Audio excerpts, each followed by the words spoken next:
Pensamiento del día, sábado 30 de noviembre.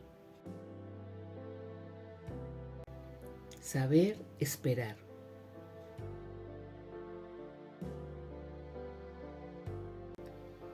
Es el amor el que ha hablado en lo profundo de nuestros corazones y nos ha dicho: mira alrededor, en el mundo todo pasa. Cada día tiene su atardecer y enseguida llega cada noche. Cada vida tiene su ocaso y enseguida está aquí también el atardecer de tu vida. Pero no desesperes. Sí, todo pasa, porque nada de lo que ves y de lo que amas está destinado a ti eternamente. Todo pasa y deja solo nostalgia y nueva esperanza. Sin embargo, no desesperes.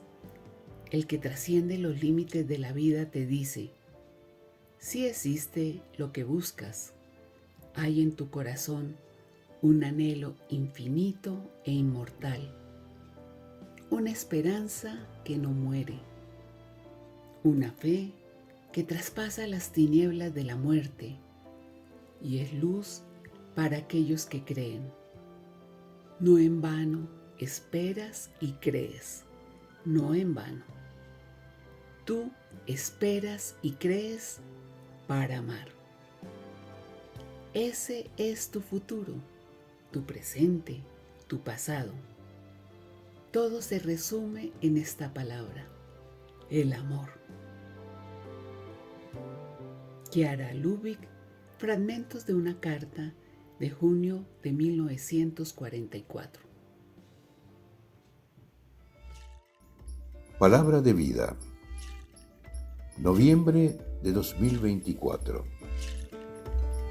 Esta viuda, en cambio, ha dado todo cuanto poseía, todo lo que tenía para vivir. Marcos, capítulo 12, versículo 44.